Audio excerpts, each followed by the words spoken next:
Earth, 2472. Humanity had reached the zenith of cosmic science, stretching its fingers across the solar system with audacious ambition. Orbiting the moon. The Helios Nexus laboratory gleamed like a jewel against the black velvet of space, housing the brightest minds dedicated to conquering humanity's final frontier, death itself. Dr. Lena Rourke stood before the observation window, her reflection superimposed over the blue marble of Earth below. At 42, she was the leading expert in longevity research, her career built on understanding the mechanisms of cellular decay. Her steel-gray eyes held the intensity of someone who had witnessed too many deaths, including those of her parents to a rare genetic disease, to accept mortality as inevitable. "Status report on specimen Alpha," she said, her voice steady despite the gravity of what they were about to attempt. The laboratory hummed with quiet efficiency. Screens displayed cascading data, monitoring the containment unit where their discovery resided, a discovery that defied conventional physics and biology alike. "The cosmic entity remains stable," replied Malik Hayes, her most trusted colleague. His dark fingers danced across the holographic interface. "Nanospectrometry confirms the Venom production is at optimal levels. The entity, as they called it, had been discovered 3 months ago, existing in the space between miniature black holes, a creature that shouldn't exist by any scientific standard. Nearly invisible to conventional detection methods, it had only been identified when a probe recorded anomalous energy signatures that mimicked living processes. Further investigation revealed the entity produced a luminescent blue substance with properties that rewrote genetic code, essentially granting cells immortality. But immortality, as their preliminary tests suggested, came with a terrible price. "The mice test subjects," Lena murmured, bringing up the footage on her tablet. "How long has it been now?" 37 days, Malik answered. "They're still alive, but—" He didn't need to finish. The footage showed lab mice, immobile yet conscious, their bodies partially crystallized, trapped in a state between life and death. Lena had spent weeks analyzing the data, understanding how the Venom's components accelerated cellular regeneration while simultaneously causing a slow, excruciating crystallization process.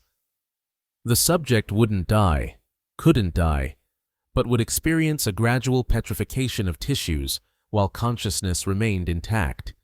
"The ethics committee rejected my proposal again," she said, setting down the tablet. "They won't approve human trials." Malik nodded solemnly. "Given the results, that's hardly surprising. But we need to understand the process from the inside." Lena insisted, passion rising in her voice. "Animal subjects can't communicate the progression, the sensations, the cognitive effects. Without that data, we're missing half the picture." The silence that followed was heavy with implication. "You're not seriously considering," Malik began, then stopped as he saw the determination in her eyes. Lena turned away from Earth's view, facing the laboratory that had been her home for the past 5 years. "I've already drafted the self-experimentation protocol. I'll ingest a controlled dose of the Venom and document the effects firsthand. My neural implants will record everything: physical sensations, cognitive processes, cellular changes, in real time." "Lena, this is madness," Malik protested. "We've seen what happens. You'll be condemning yourself to providing humanity with the most comprehensive data on immortality ever recorded." She interrupted. "This is what science demands sometimes, Malik, personal sacrifice for greater understanding." She pulled up her finalized proposal on the main screen.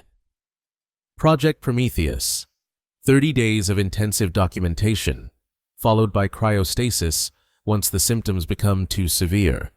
The data could revolutionize our understanding of life extension, cellular regeneration, and consciousness itself. The board will never approve this, Malik said, though his voice lacked conviction. Lena's smile was thin. That's why I'm not asking for approval.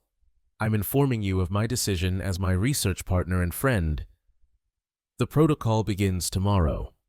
Behind them, in its containment field, the cosmic entity pulsed softly, its blue venom glowing like captured starlight.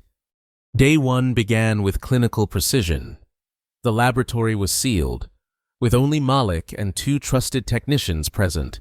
Cameras positioned throughout the space would record every moment of the experiment for posterity and scientific analysis. Lena sat in the medical chair, electrodes attached to her temples and chest, monitoring equipment surrounding her like mechanical guardians. Her lab coat was impeccably white, her posture perfect, a scientist to the last. Neural recording systems active, announced Nova, the lead technician, her fingers steady on the controls. Vital monitors online and calibrated. Cellular tracking nanobots deployed and functioning, added the second technician. A young man who couldn't entirely hide his nervousness. Malik stood beside Lena, holding a small vial of luminescent blue liquid.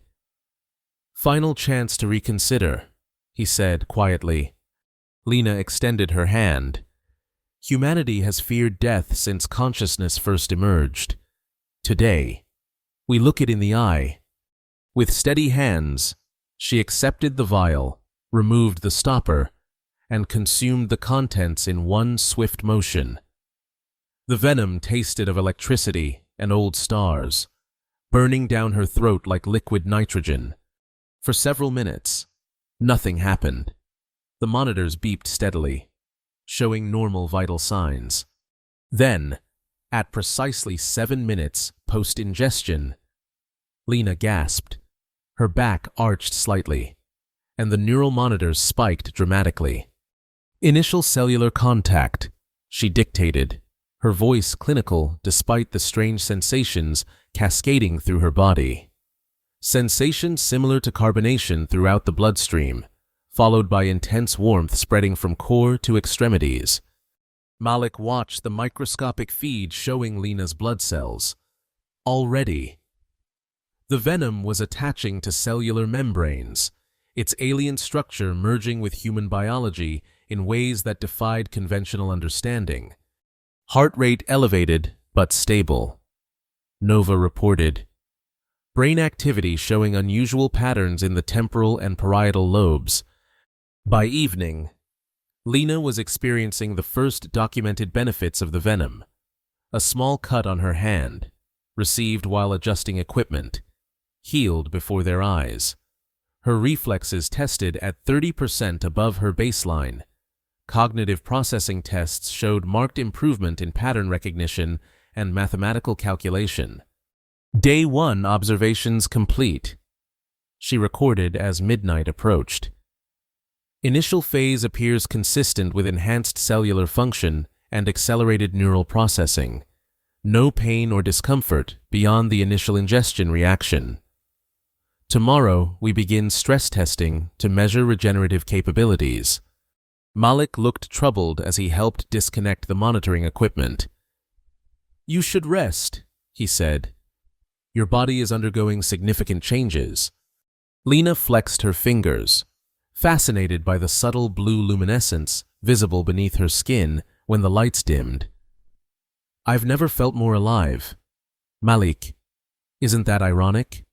The first step toward immortality makes you feel truly alive. The irony wasn't lost on either of them. Days 2 through 10 documented Lena's transformation with meticulous detail. Her physical strength doubled. Wounds healed within hours. She required less sleep, functioning optimally on just 2 hours per night. Cognitive tests showed her processing information at speeds that bordered on the superhuman. Day 7 update, she dictated, her voice strong and clear. Cellular regeneration continues to accelerate. This morning, I severed the tip of my little finger in a controlled test. It regenerated completely within 3 hours, including nail and nerve endings. Pain sensation was minimal and faded quickly. The laboratory had become a round-the-clock operation, with shifts of researchers analyzing the data streaming from Lena's body. The scientific community beyond Helios Nexus had gotten wind of the experiment, and demands for information were constant. "You've become something of a celebrity," Malik noted on the 10th day, showing her the scientific feeds where her experiment dominated discussions. "Celebrity isn't the goal," Lena replied, though she couldn't help but feel satisfaction at the attention her work was receiving. "Understanding is—" But even as she spoke, she felt the first warning sign, a momentary emotional detachment, as though she were observing her triumph from behind glass. She noted it in her personal log, but didn't mention it during the official recording session. Some observations, she reasoned, were better kept private until she understood them better. Day 11 brought the first undeniable sign that the process wasn't entirely beneficial. Lena woke to find a small patch of skin on her forearm had hardened, taking on a faintly crystalline quality. It wasn't painful, but when pressed, it felt more like polished stone than human tissue. "Localized cellular restructuring detected," she reported, allowing Malik to take a biopsy of the affected area. "The altered tissue appears to maintain neural connectivity, but has fundamentally changed state from organic to semi-organic crystalline structure. Under the microscope, the transformed cells revealed their secret. They had become perfect, unchanging versions of themselves, locked in eternal stasis while still somehow maintaining basic cellular functions. They're neither dead nor alive in the conventional sense," Malik observed, his scientific curiosity momentarily overriding his concern. "It's as though they've transcended the binary of living and non-living matter." By day 15, small patches of crystallization had appeared on Lena's shoulders, lower back, and left calf. More concerning were the first hints of emotional changes, a progressive flattening of emotional responses, particularly positive emotions like joy and excitement. Fear and anxiety remained intact, an evolutionary priority even in this unprecedented transformation. Subject notes decreased emotional range. She dictated, deliberately using the third person to maintain scientific distance. Approximate 40% reduction in emotional intensity across most affective categories. Music that previously evoked strong emotional responses now registers as merely intellectually interesting. That night, alone in her quarters, Lena tried to feel something, anything, with the intensity she remembered from before. She played her favorite symphony, viewed photographs of her late parents, even deliberately cut her palm to provoke a pain response. The sensations came, but muted, as though experienced through thick glass. For the first time, a flicker of doubt crossed her mind. Day 20 marked the halfway point of the planned observation period, and with it came the first experience of what Lena termed crystallization pain. Unlike normal pain, which flared and then diminished, this was a constant, deep ache as tissues slowly transformed from flexible organic matter to rigid, crystal-like structures. "The pain defies traditional analgesics," she noted, her voice tight despite her efforts to maintain scientific detachment. "It appears to originate not from nerve signaling, but from a more fundamental level, perhaps quantum or subcellular." Mobility was becoming a concern. The crystallization had spread to approximately 20% of her body, primarily affecting non-essential tissues first, but beginning to impinge on joint flexibility and muscle function. "We should consider early cryostasis," Malik suggested during the evening briefing. "The data gathered already exceeds anything we anticipated." "No," Lena said firmly. "The protocol specifies 30 days. The most valuable observations will come as the process accelerates. What she didn't say was that she had begun to fear sleep.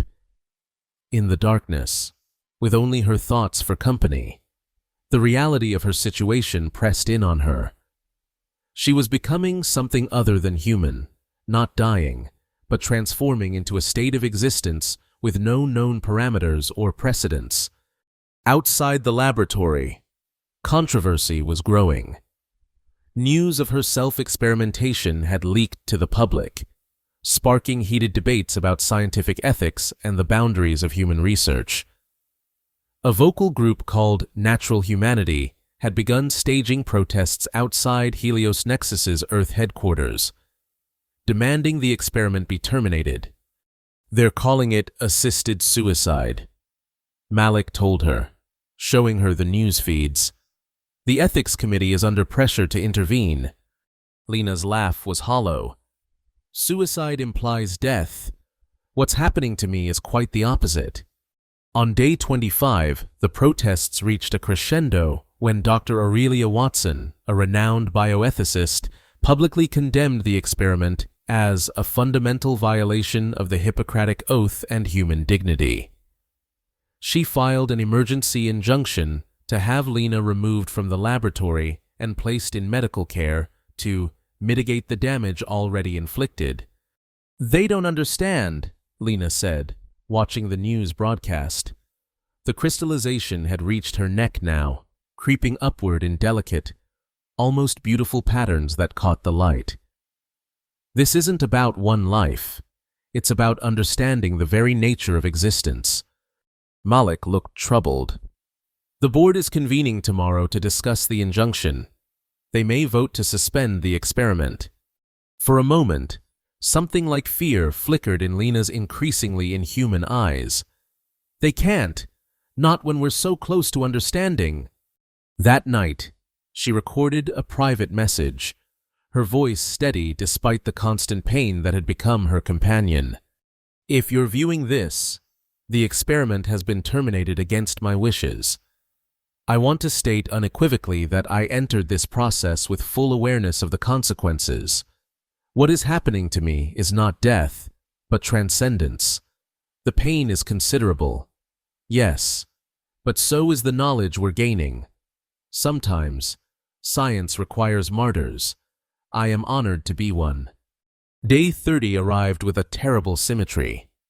The morning Lena had chosen to begin her transformation now marked the day of crisis.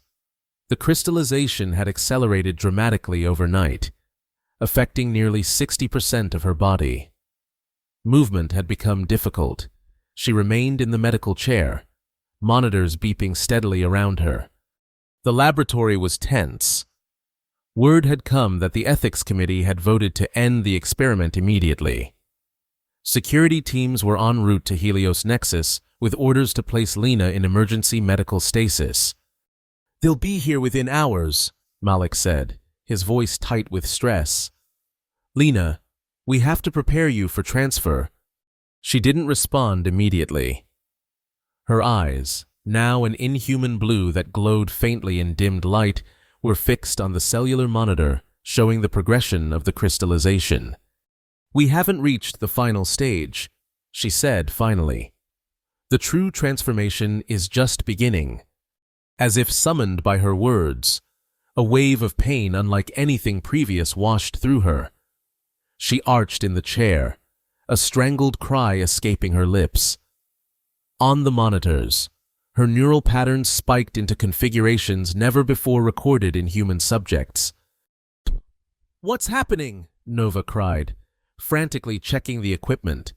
"Neural crystallization," Malik whispered, watching in horror and fascination as faint blue light began to emanate from beneath the skin of Lena's scalp. "It's reached her brain." Lena's consciousness expanded even as her physical form solidified. The pain was transcendent now, beyond anything a human nervous system had evolved to process. Yet, within that pain came clarity, a crystalline understanding of what she was becoming.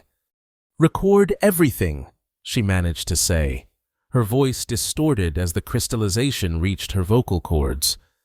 "This is the threshold." The security team was minutes away when Lena made her final decision. With tremendous effort, she raised a partially crystallized hand toward the laboratory's main control panel. "Lockdown Protocol Prometheus," she commanded, her voice barely recognizable. "Authorization Rourke Alpha 72. Alarm klaxons sounded as the laboratory sealed itself. Heavy shields slid over the windows and doors, designed to protect the station from cosmic radiation and micrometeorite impacts.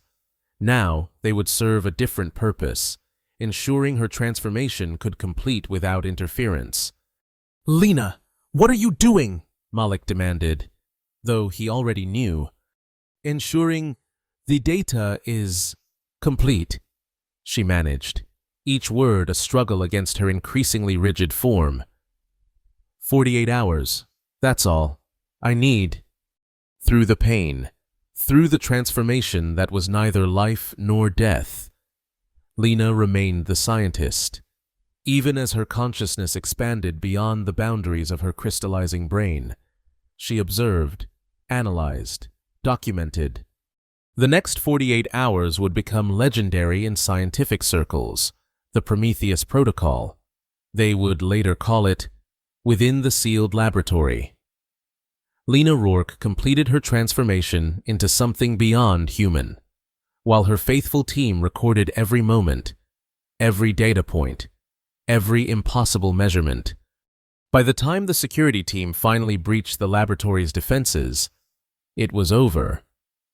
They found Lena Rourke seated in the medical chair, her body transformed into a crystalline structure that glowed with inner blue light. She was motionless, yet instrumentation detected complex energy patterns moving through her form, thoughts or experiences beyond conventional human understanding. Malik stood beside her, his face haggard from 2 days without sleep, but his eyes alight with the wonder of what they had witnessed. "Is she alive?" asked the security team leader, struggling to process the sight before him. "That depends," Malik replied, "on how you define life." The aftermath unfolded predictably. Investigations were launched. Ethics committees convened. Debates raged across scientific communities and public forums alike. Was Lena Rourke a victim or a pioneer? Had the experiment been a success or an abomination? The data, however, spoke for itself. Analysis of Lena's transformation provided unprecedented insights into cellular mechanics, consciousness transfer, and the very nature of organic existence. Papers were published. Theories were formulated and tested. Science advanced, as it always does, through sacrifice and discovery. Lena herself was transferred to a specialized containment facility, where she remained under constant observation. Though she could no longer communicate in conventional ways, sensitive instruments occasionally detected complex energy patterns emanating from her crystalline form, patterns that some researchers interpreted as thoughts or even attempts at communication. 6 months after the Prometheus Protocol, Malik Hayes published the definitive analysis of the experiment, titled The Slow Death of Immortality, Comprehensive Analysis of Venom-Induced Cellular Transcendence. The paper revolutionized multiple fields simultaneously and was credited with establishing entirely new branches of scientific inquiry. In his private notes, never published but preserved in his personal archives, Malik wrote, "I dream of Lena sometimes, not as she is now, but as she was, brilliant, determined, fully human. In these dreams, she asks if it was worth it. I never have an answer for her. Science has gained immeasurable knowledge from her sacrifice, yet I cannot help but wonder what consciousness experiences, trapped in crystalline perfection, neither living nor dead, for what might be eternity. The entity that provided the venom remains in containment, still producing its transformative substance, No further human trials have been authorized, but research continues on isolated tissue samples. We've learned caution, if nothing else. Sometimes, late at night in the laboratory, I sit beside Lena's containment unit and talk to her about our progress, the discoveries we've made using her data, the theories we're testing. The instruments never register any change in her energy patterns during these one-sided conversations. Yet I persist. Perhaps some part of her can hear me. Perhaps some part of her is still the Lena I knew. Or perhaps she has transcended such human concerns entirely. Her consciousness expanded into realms we cannot comprehend. Is she experiencing torment or enlightenment? Is she a cautionary tale or a pioneer of post-human existence? The universe keeps its secrets, and Lena keeps hers. All we can do is continue to learn, to observe, and to remember that every scientific advance carries a price, sometimes paid in the currency of humanity itself.